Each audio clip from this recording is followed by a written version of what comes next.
हुआ है। जिलाध्यक्ष मनोज मोरे के घर पर पथराव हुआ है। पथराव में कुर्सियां और खिड़की के शीशे टूटे हैं। बीजेपी प्रत्याशी के पति विलास शिंदे पर पथराव का आरोप है। पुलिस ने मामला दर्ज करके जांच शुरू कर दी है। ये बड़ी खबर जो फिलहाल निकलकर सामने आ रही है। पुलिस ने मामला दर्ज करके जांच शुरू कर दी है।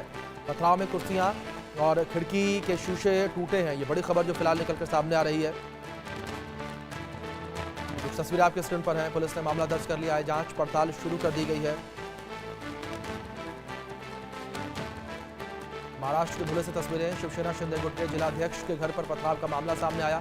तस्वीरें इस बीच निकलकर सामने आई। जिलाध्यक्ष मनोज मोरे के घर पर पथराव हुआ है और घर की खिड़कियां और शीशे जो हैं वो टूट गए हैं। ये बड़ी खबर जो इस बीच निकलकर सामने आई है। बड़ी खबर जो इस बीच निकलकर सामने आ रही है, जहां महाराष्ट्र के धुले में पथराव का मामला सामने आया है और शिवसेना शिंदे गुट के जिला अध्यक्ष के घर पर पथराव हुआ है। जिलाध्यक्ष मनोज मोरे के घर पर पथराव हुआ। हमारे सहयोगी शाहिद अंसारी जुड़े हैं, रुक करेंगे इन्फॉर्मेशन के लिए। शाहिद, क्या जानकारियां फिलहाल मिल पा रही हैं? किस तरीके से पथराव को लेकर अपडेट्स हैं? कल चुनाव होना है और उस चुनाव से पहले एक दिन के अंदर माहौल कई जगहों पर जो है खराब होते दिखाई दिया। धुले में जो है आपको मैं बता दूं कि वोटिंग से एक दिन पहले जो है शिवसेना शिंदे ग्रुप के जो जिला अध्यक्ष हैं मनोज मोरे, उनके घर पर जो है पत्थरबाजी हुई और पत्थरबाजी के दौरान तोड़फोड़ जैसी तस्वीरें नजर आई। इस दौरान कई लोग पत्थरबाजी की वजह से जो है भगदड़ मची और कई लोग वहां पे अपने चप्पल छोड़कर जो जिसको जैसा मुनासिब लगा वो वहां से भाग गया। हालांकि आपको मैं बता दूं कि जो आरोप है, जो जिला अध्यक्ष मनोज मोरे का आरोप है कि बीजेपी कैंडिडेट के पति विलास शिंदे ने जो है ये पत्थर फेंके हैं या उनके लोगों ने ये पत्थर फेंके हैं। धुले म्युनिसिपल कॉर्पोरेशन में वोटिंग के एक दिन पहले होने वाली इस वारदात के बाद जो है इलाके में अफरा तफरी का माहौल है।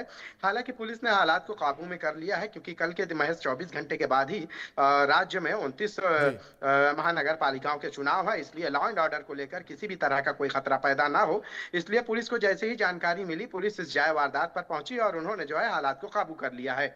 इस घटना से धुले के जो सियासी पारा है वो गर्मा गया है। इस पत्थरबाजी में मनोज मोरे के घर के बाहर रखी कुर्सियां और जो खिड़कियों के कांच है वो सब टूट गए हैं। भारी नुकसान हुआ है, जबकि कोई जानी नुकसान नहीं हुआ है, ना ही किसी को जो है अब तक गंभीर चोटें आई हैं। क्योंकि जैसे ही ये वारदात हुई है तो लोग जो है सर पर पैर रखकर वहां से भागे हैं। कई लोग अपनी चप्पलें छोड़कर, जूते छोड़कर भाग गए। घर की जो खिड़की है उसके शीशे वगैरह टूट गए हैं।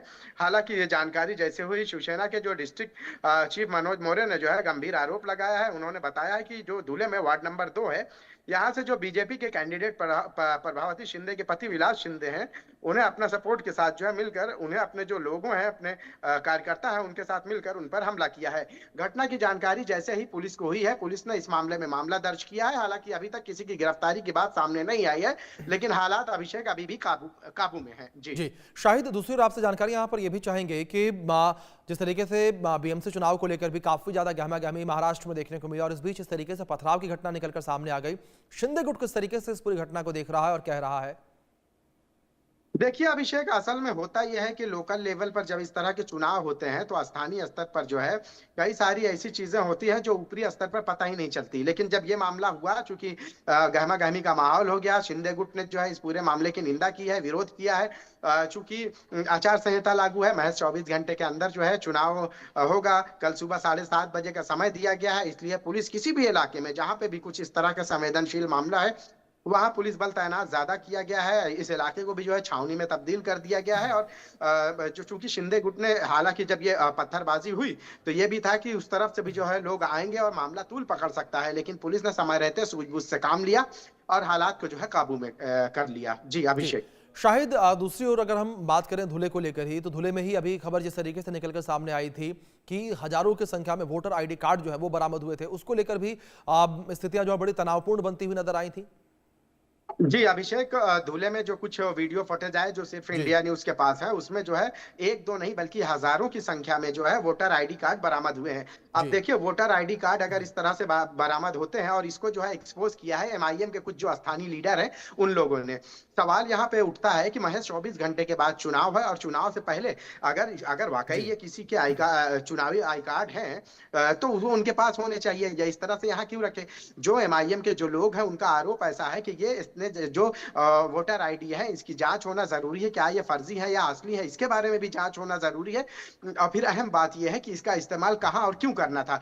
जाहिर सी बात है कि राज्य में 29 महानगर पालिकाओं में चुनाव है और इस चुनाव के दौरान बिल्कुल। इस तरह से बड़े पैमाने पर आई कार्ड मिलना ये बेहद जो है चौंका देने वाला है। बिल्कुल हालांकि बिल्कुल पुलिस इस ज़ाहिर तौर पूरे पर शायद मामले जिस की तरीके से तफ्तीश आपने जिक्र किया बेहद ही चौंकाने वाला मामला फिलहाल